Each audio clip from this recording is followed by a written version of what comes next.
Fausto Gallardo, un joven filósofo. Muchas gracias por la invitación, Gerardo, y bueno, me da mucho gusto verte. Tenía mucho tiempo de no verte y me da mucho gusto que me hayas invitado a tu programa. No, gracias por participar, porque por ejemplo este tema que vamos a tratar es un temazo, tema de Dios. Te cuento una anécdota. Claro. Fíjate que hace unos 12 años me invitaron a hablar, a dar una conferencia en Sevilla, en un lugar, la Carbonería, que es un lugar así de los grandes escritores de España. Tuve yo la suerte de dar una conferencia en ese lugar, pero antes me preguntaron de qué era mi conferencia, ¿no? O sea, los organizadores, de qué quería charlar, y yo les dije del concepto de Dios, y me dijeron, no, aquí ya no existe Dios, aquí cámbiale tu tema, hazlo por otro lado, porque aquí no existe Dios, aquí olvidemos el tema, ¿no? Bueno, pues ok, cambié y di sobre el origen del pensamiento, que es uno de los libros que yo he escrito, sobre todo la antropología sobre el pensamiento humano, sobre el pensamiento en general, incluyendo el humano. Entonces, ya pasó la conferencia. 10 años después o 12 años después me invitaron a Málaga los del Opus Dei. Increíblemente los del Opus Dei me invitaron, porque tú sabes, yo represento a Hans Kuhn, y el Opus Dei no quiere mucho a Hans Kuhn, que es un teólogo muy importante. Entonces, les digo, bueno, ¿y de qué quieren que les hable? Porque pues ustedes son del Opus Dei, o sea, para ver qué querían, ¿no? No, háblenos del concepto de Dios. Wow, dije, entonces ya otra vez ya existe Dios en España. Es increíble, ¿no? 10 años antes no existía, vuelve a existir. Entonces es un tema, yo lo he tratado muchísimo, este tema, da para mucho, Ernesto. Es un tema que es bien interesante tratarlo desde la filosofía, y yo pues, no sé por dónde empezar, porque es un concepto tan fantástico, y porque yo siempre he pensado que Dios, fíjate, parece que la entrevista la estoy haciendo yo solito a mí mismo, no te estoy dejando ni a platicar. No, adelante. Lo que pasa es que yo siempre he pensado que Dios sí existe, y dices, ¿cómo que existe? ¿Cómo me lo puedes comprobar? Pues porque lo hemos creado los seres humanos, o existe, vamos a poner que exista, o si no lo hemos creado los seres humanos, entonces tenemos la necesidad de Dios, o sea, o hemos tenido la necesidad de Dios a través de la historia. ¿Tú cómo ves eso que yo manifiesto? Me parece no solamente razonable, sino que es una de las experiencias más importantes que ha fundado y funda las civilizaciones humanas. Todas las civilizaciones humanas se han fundado a partir de una idea de Dios, una creencia religiosa, una serie de mitos, una construcción explicativa acerca de la naturaleza. Han vivificado la naturaleza gracias a los dioses. No solamente tiene que ver con que hemos inventado a los dioses, sino que también los dioses se han recreado, como dice María Zambrano, se han recreado en nuestras creaciones. Es decir, ahora los dioses también han creado al mismo tiempo a los hombres, porque a partir de ser creaciones de los hombres, han vuelto a los hombres para recrearse en los hombres los dioses. Entonces es un tema no solamente importante, sino vital para la existencia de las sociedades humanas. Recordando otra vez a María Zambrano, tratando un tema de Hegel, Zambrano dice que las civilizaciones dependen de la calidad de sus dioses. Cuando el dios es de gran calidad, las civilizaciones son de gran calidad, ¿no? Es como un signo que ha acompañado a la especie humana. Los antropólogos, los sociólogos, todos los que han estudiado el problema de las ciencias sociales y de la humanidad siempre han tratado el problema de Dios, así que su vigencia, su importancia es siempre permanente. Los hombres, las sociedades humanas siempre han tenido como signo sus dioses. Ya ves que el mismo Nietzsche decía que es casi imposible matar a Dios, ¿no? A pesar de que él lo decía en la Gaia Ciencia. Ajá. Dios ha muerto, pero realmente lo decía nomás metafóricamente, porque no es posible matar a los dioses, porque han sido muy, como tú dices, sumamente importantes en la vida de los seres humanos, ¿no? Y creo que también Nietzsche señala algo importante en esta parábola del loco, no solamente que Dios ha muerto, sino que los seres humanos lo hemos asesinado. Pero el problema no es ese, sino quitamos a Dios, matamos a Dios y ¿qué ponemos en su lugar? Ese es uno de los dramas. Bueno, o sea, como decía don Enrique Dussel, al Dios mamón, al Dios dinero, ¿no? Al Dios dinero, que es más peligroso. Pero es el que siempre hemos tenido, ¿no? Así es uno de los dioses que ha permanecido, el dios de la riqueza, pero que finalmente era uno de los dioses a los que los judíos despreciaban no por su condición de Dios, sino por lo que representaba. O sea, es lo mismo podríamos decir del dinero, ¿no? Del dios dinero. No es porque el dinero sea malo, sino por lo que representa, por lo que hay detrás de él, ¿no? Entonces, creo que ese es el problema, el verdadero problema de los dioses, el problema que decía hasta hace rato que Nietzsche pone. El problema no es la existencia de Dios, no es que matemos a Dios, sino cuando lo matamos, estamos matando también lo que ese Dios representa. Cuando cancelamos su existencia, también estamos cancelando la posibilidad de recreación de lo humano. Hay que recordar que no hay dioses sin hombres, ¿no? Y que cuando hablamos de Dios estamos hablando del problema del hombre, del problema del sentido, del problema de lo que el ser humano es, de lo que el ser humano construye con esos dioses. Basta ver, lo que decía Hegel, ¿no? Y que dramatizaba, y que después Nietzsche también lo va a recuperar. Vemos el arte antiguo lleno de dioses, ¿no? Vivificado por los dioses. Todas las construcciones humanas estaban llenas de dioses, contenidas de dioses, y ahora son museos, cosas que están vacías, secularizadas, ¿no? Construidas ahí, que tienen valor por lo que representaron para las sociedades humanas. Pero Nietzsche apostaba porque en alguna forma regresáramos a esos dioses, ¿no? O sea, a esas tradiciones, en el sentido de que tratamos de los problemas humanos, que era lo que representaban estos dioses. Exacto. Los problemas humanos, que hay que otra vez enfrentarnos a ellos, ¿no? Y ver sus soluciones, en lugar de estar creando teorías que simplemente nos llevan a absolutismos no muy buenos para la humanidad, a no aceptar nuestra relatividad, pues todo lo que somos de cambiantes los seres humanos, ¿no? Y es como los hombres, cuando los hombres cambian y cambian las culturas, también cambian los dioses.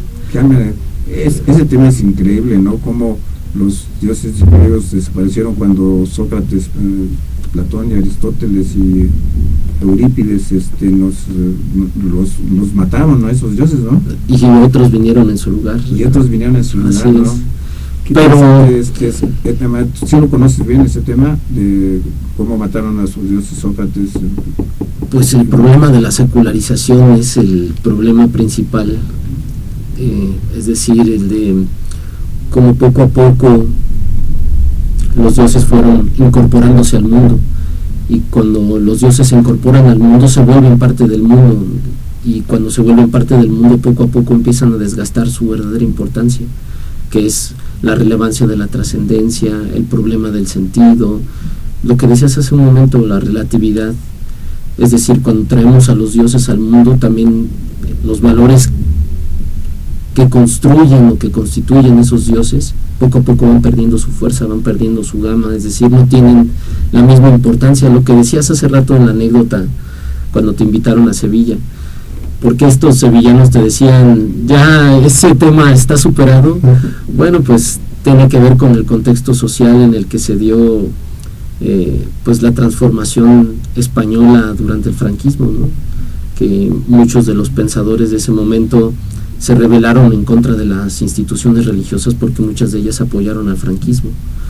pero no por eso quiere decir que el problema de Dios haya desaparecido, sino que se desplazó hacia otra parte, ¿no? Los mismos españoles, la iglesia es aceptada dentro del gobierno, ¿no? Sí. La apoyan económicamente y hasta la fecha. Más, la consideran es una religión de Estado, ¿no? Exacto, hasta la fecha. De hecho, los reyes españoles pues son en la corona española está financiada, una parte de la corona española está financiada también por el clero, tienen negocios juntos y van de la mano. No puedes decir eso, que hay negocios entre la iglesia. Sí, tienen negocios juntos. Esto está muy duro. Pero bueno, después de un corte nos venimos y platicamos de los negocios de la iglesia.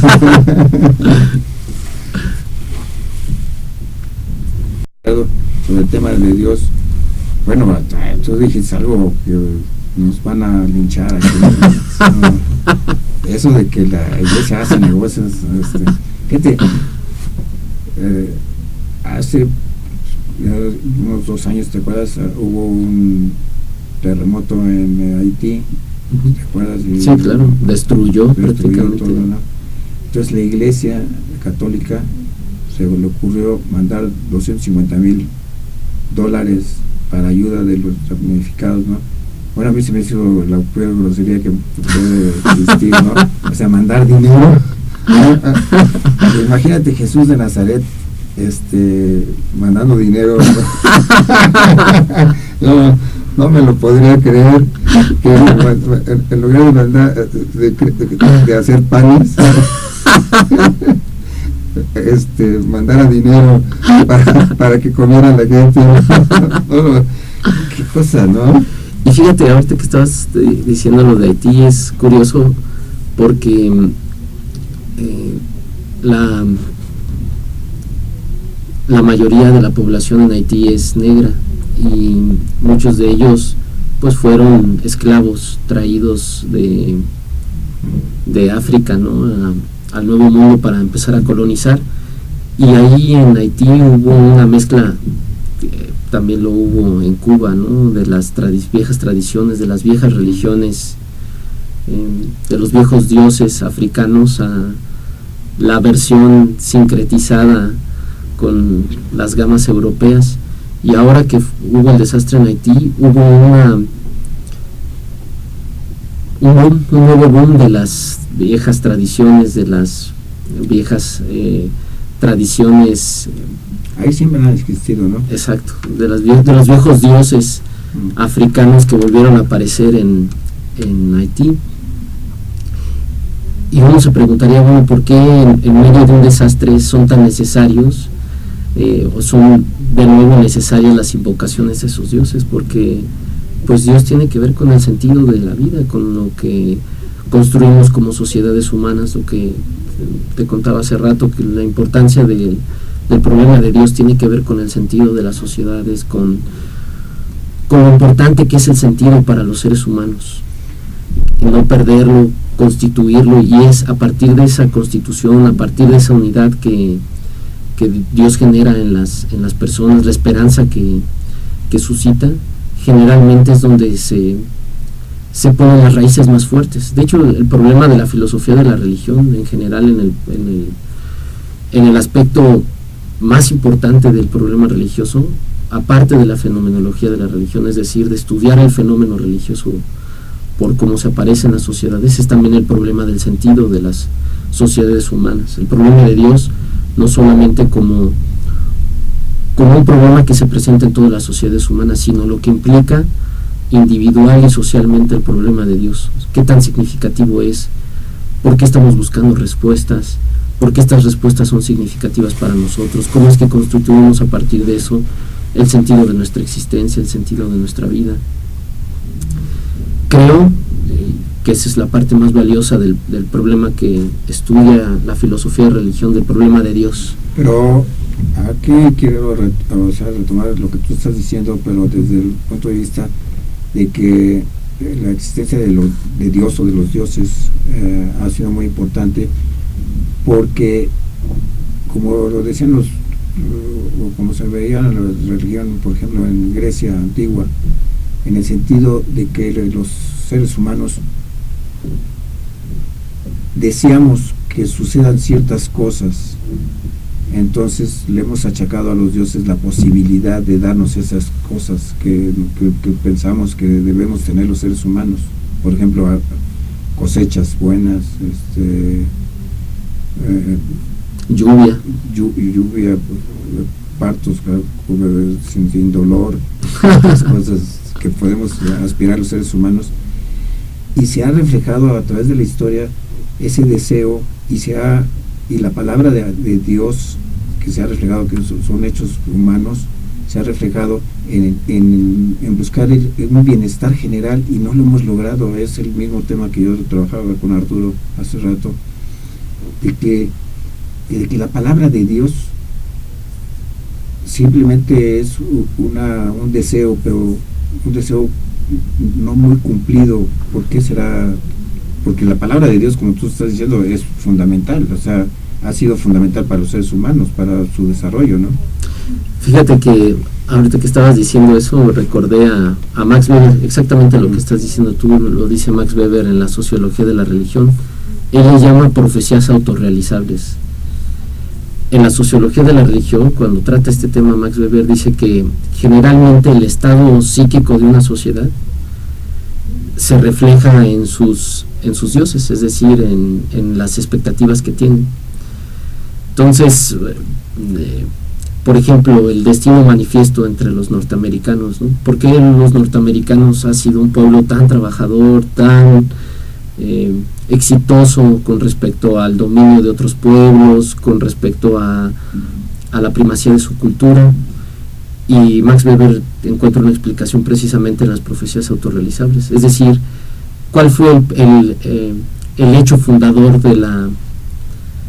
de la cultura norteamericana, el momento fundador? Pues el de que ese pueblo había sido designado por Dios, había sido destinado por Dios para ser un pueblo creciente, próspero.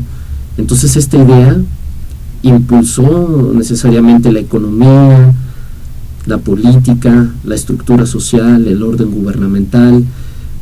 Basta ver que en los billetes de los norteamericanos está la famosa sentencia, ¿no?, que había acompañado a los viajeros protestantes al nuevo continente, ¿no? En God We Trust, nosotros confiamos en que Dios nos ha dado este destino y tenemos que construirlo. Entonces, generalmente los dioses son destino. Un dios es un destino, porque si tú crees en un Dios que va a ayudarte a construir una mejor sociedad, en un Dios que va a estructurar de alguna forma, poco a poco esas ideas van a ir permeando a la gente, y como dice Max Weber, van a ir permeando el estado psíquico de la sociedad, de tal manera que esas ideas poco a poco van a ir haciendo que la gente crea, tenga confianza y vaya estructurando de alguna forma las relaciones sociales que se dan. Fíjate, ahorita con eso me estás recordando a la tecnociencia. Ajá. ¿Sí sabes lo que es la tecnociencia? O sea, ahora ya se puede estudiar en las universidades en Estados Unidos como cualquier otra materia, en el sentido de que ya podemos manipular, o sea, a los ciudadanos en cualquier forma. O sea, hay muchas herramientas para homogeneizar a las personas y hacerlas crear un destino, como tú dices, ¿no? El destino que tú me estás manifestando exactamente es el destino protestante, que cambia de la religión católica al sentido de que el trabajo y la productividad es la felicidad, ¿no?, de los seres humanos. Pero cómo nosotros los seres humanos podemos manipular de alguna forma, creo que lo que me quieres decir, que podemos manipular el estado de ser de los ciudadanos de un país, y poder tener una idea sobre lo que debe de ser las cosas, y aquí es ganar dinero, ¿no? Bueno, es una de las explicaciones que da Weber en la Ética Protestante y el espíritu del capitalismo. Él dice que finalmente lo que se dio, siguiendo a Nietzsche, fue una inversión valorativa donde se dejó de creer en la ascética inframundana, o sea, una ascética fuera de este mundo, que si tú te portas bien, sigues ciertos preceptos morales, te comportas bien, pues te vas a morir y te vas a ir al cielo. Esa es la ascética fuera de este mundo, ¿no? Entonces dice Max Weber que el protestantismo lo que hizo fue girar la perilla y hacer eso que él llama ascética intramundana, es decir, que el protestante piensa que si trabaja duro, en este mundo, que si tiene dinero, que si sus negocios funcionan, que si su trabajo se permanece, si sus negocios funcionan, quiere decir que Dios lo ha tocado en este mundo para poder vivir bien, para poder funcionar. Entonces, sí, eso es una parte del estado psíquico de la sociedad. Generalmente el estado de nuestros dioses tiene que ver con el estado psíquico de nuestras sociedades, ¿no? Es un tema. Una crisis moral generalmente va acompañada de una crisis de los dioses, ¿no? Pero qué interesante, porque cómo puede cambiar el sentido de la vida de mucha gente o de muchos ciudadanos, un cambio en el pensamiento y la palabra de Dios. ¿Te parece que entremos a este tema llegando de otro corte? Claro. Gracias, Ernesto. Luego por eso tienen que hacer ediciones, ¿no? Tratamos de no hacerlas para darle continuidad. No, pues sobre todo que sea lo que dijo nuestro invitado y no le hacemos ningún corte, ¿no? No hacemos cortes. Fíjate que estamos en un tema que cómo ahora nos podemos dar cuenta, cómo podemos manipular a la sociedad para lograr X fines. La idea protestante pues cambió totalmente la religión católica. Te voy a dar un detalle muy interesante. Los judíos, tú sabes que pues controlan la mayoría de los bancos en el mundo, ¿no? O sea, o gran parte de los bancos en el mundo, los judíos. ¿Y sabes por qué pasó? Que la religión católica, la usura, la prohibía, la consideraba mala, ¿no? Entonces, al considerarla mala, pues los que no la consideraban mala, que eran los judíos, pues tomaron ahora sí, el toro por los cuernos, y empezaron a hacer banca, empezaron la usura, y entonces ahora la religión católica los hizo millonarios por un cambio, por las mismas creencias, o sea, el mismo sentido de la palabra de Dios cambia una forma de vida a otras formas de vida diferentes, ¿no? De hecho, eso es lo que estudia Max Weber, que generalmente las sociedades se conducen, se dirigen, actúan de acuerdo a sus creencias, y dentro de las creencias las más importantes pues son las religiosas. Como bien dices ahorita, a los judíos les estaba permitido la usura y los préstamos, y pues digamos que una pequeña banca primitiva, cuando en los países católicos fundamentalmente estaba prohibida la usura y los préstamos. Solo la iglesia podía hacer ese tipo de préstamos a intereses muy bajos. Y bueno, el punto que me parece importante que estás tocando ahora es que exactamente ese es el punto, que generalmente el problema de Dios hay que enfocarlo desde muchos puntos de vista, y este es uno de los que me parece es también relevante. Es decir, las sociedades, las culturas generalmente se estructuran su economía, estructuran su visión del mundo, estructuran sus matrimonios, sus instituciones, generalmente están fuertemente vinculadas con sus creencias religiosas. Este país, ni más ni menos, está fundado en ciertas ideas religiosas, y esas ideas religiosas han constituido mucha parte de nuestro destino como nación. Nuestros vínculos más importantes generalmente están detrás de esta perspectiva, detrás de esta idea de Dios. Entonces no podemos desvincularnos de ella, porque finalmente la religión no solamente atraviesa por las creencias sociales, sino por cómo funcionan esas sociedades, cómo se construyen esas instituciones. Nosotros somos parte y resultado de esas tradiciones, de esas culturas, somos herederos de esas ideas, porque la religión es una raíz, es como una planta y la religión es la raíz, es a partir de esas raíces, de esas creencias que están ahí enraizadas, que se construyen prácticamente todas las instituciones políticas, culturales y sociales de este país. Hay que pensar simplemente en la fundación de la nación mexicana. Estaba fuertemente fundada en una deidad, ¿no? En la Virgen de Guadalupe, que había acompañado a los independientes, a los independentistas durante su cometido. Uno de los vínculos que Iturbide había tenido para poder consolidar la independencia fue exactamente el de proteger las creencias, la religión, la fe católica en el poblado, las tres garantías. Finalmente una de las garantías era precisamente la de permitirle a la gente su libertad de creencia, que en ese momento pues era obviamente pues la religión católica. Nuestro sincretismo, nuestra religión nos ha tocado como destino, ¿no? Ser católicos, y no quiere decir por eso que no haya otras religiones ni haya otras fe, sino que simplemente nuestro destino como nación está también constituido con nuestra historia divina, si podemos decirlo así, con nuestra historia de Dios, ¿no? El problema de Dios también tiene que ver exactamente con ese punto, que nuestro destino como personas, como seres humanos, como individuos, como sociedades, están fuertemente vinculadas con nuestros dioses y con nuestro Dios, ¿no? Pero fíjate, qué interesante lo que acabas de decir, porque yo concuerdo mucho con todo lo que has dicho.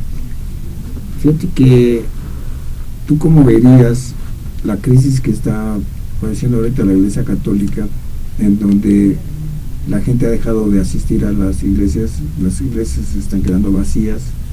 Entonces, esta crisis también es un problema de Dios, o sea, es el sincretismo que tú estás diciendo. Entonces, ¿tú cómo la ves como joven, esta problemática? Porque estás diciendo de alguna manera que necesitamos a los dioses, por lo que han dicho a través de la historia, pero por otro lado hay un alejamiento total también a las religiones, ¿no? O sea, se están separando la gente de ellas, o por lo menos nada más están en membrete, dicen soy católico, pero realmente, como decía un gran amigo mío, filósofo, decía que lo más difícil de seguir es el cristianismo, es casi imposible, o sea, es tan rígido que es casi imposible, ¿no? Entonces, ¿tú esta crisis cómo la verías? Creo que es resultado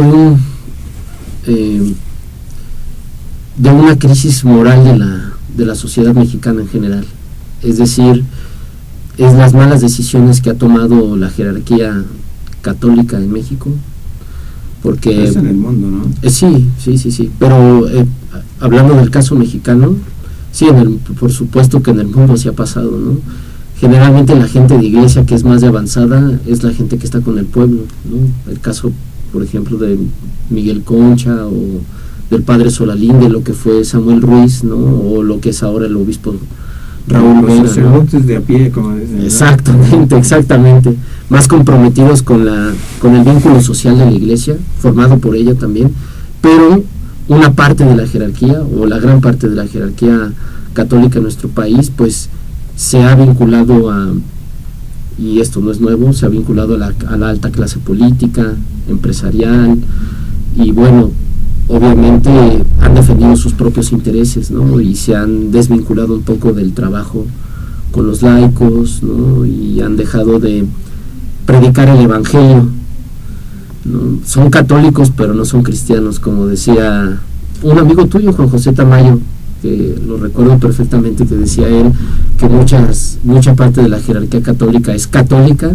pero no es cristiana.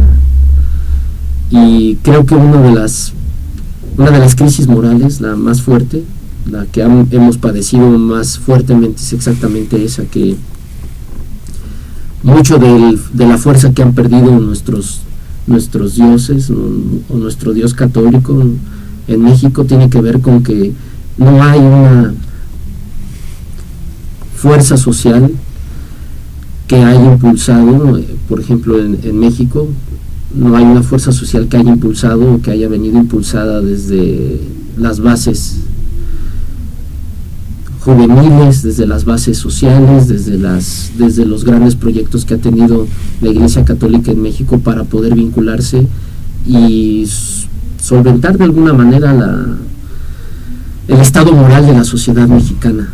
Hay casos muy aislados, como el de el padre Solalín, el de don Miguel Concha, ¿no?, que han trabajado mucho para revitalizar la fe desde el trabajo con la sociedad mexicana. Pero la gran fractura tiene que ver con que lo que vemos ahora es que la jerarquía o las clases pudientes, ¿no?, empresariales y políticas están generalmente alineadas con la Iglesia Católica y con la jerarquía católica en general, ¿no? Fíjate que estamos en un tema muy interesante que lo vamos a tratar después de un corte, pero me quiero despedir ahorita de este corte diciéndote que yo nunca he estado muy de acuerdo con los granitos de arena, como los que tú has ejemplificado, ¿no?, de padre Concha o otros sacerdotes comprometidos, sino necesitamos playas de arena, ¿no? Playas de arena, o sea, gente comprometida. Pero como es un tema muy interesante, ¿te parece después de un corte? Claro.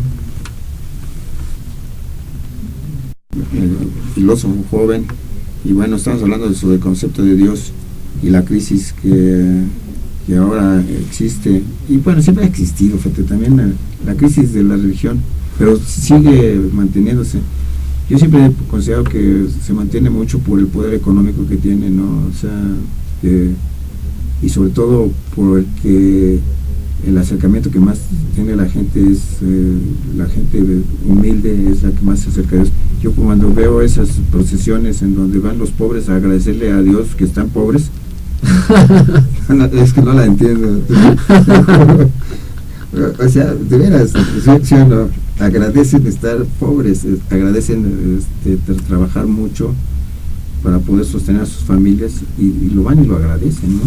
Sí, porque piensa que una de las partes más importantes del problema de Dios, que estudia finalmente la filosofía de la religión, es exactamente el del sentido, y el sentido es esperanza. O sea, las personas necesitan creer, tienen un hambre profunda de creer, porque si les quitas esa esperanza, si les quitas esa voluntad de creer, prácticamente los dejas sin nada, ya son pobres, tienen vidas miserables, tienen dificultades en su vida en general, precisamente por la condición en la que están.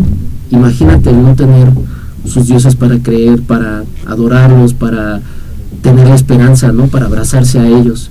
Hace rato que escuchaba en el programa de Carmen Aristegui a los papás de Ayotzinapa, muchos de ellos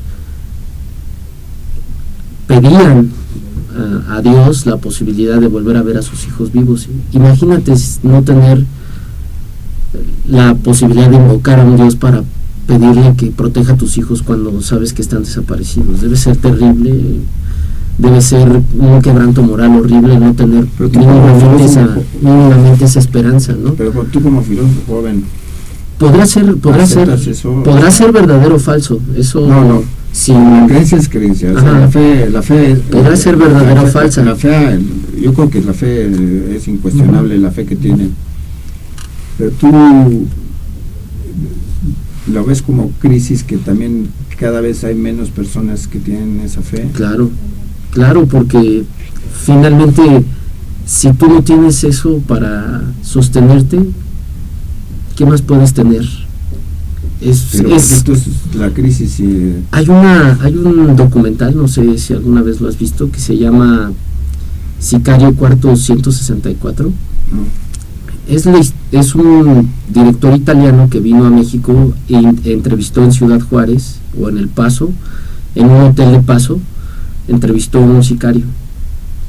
Entonces la historia del sicario es muy interesante porque él te cuenta cómo poco a poco va perdiendo la fe en la humanidad, cómo poco a poco se va despersonalizando. Entonces hay un momento en que está su crisis humana, que pues se vuelve un asesino a sueldo, o sea, un asesino al que le da exactamente lo mismo matar a alguien a quien conoce o a alguien que desconoce. O sea, para él la vida humana representa exactamente lo mismo. Entonces el final del documental es muy interesante, porque el hombre hay un momento en el que quiere salirse, ya no quiere ser sicario, porque sufre una crisis personal muy fuerte, una angustia terrible, ya no soporta saber quién es él mismo, es más, él mismo se desconoce como persona. Y entonces el final es que conoce a una persona que lo lleva a un templo, empieza a hacer oración y él se libera. Y dice que después de eso hace como una recapitulación de su vida para conseguir el perdón de Dios después de haber cometido todos los crímenes que cometió. Entonces, digamos que si nos quedamos con la fábula de la historia del documental, que ahí está grabado, es un director italiano, ahorita no recuerdo cómo se llama el director, pero se llama Sicario Cuarto 164 el documental.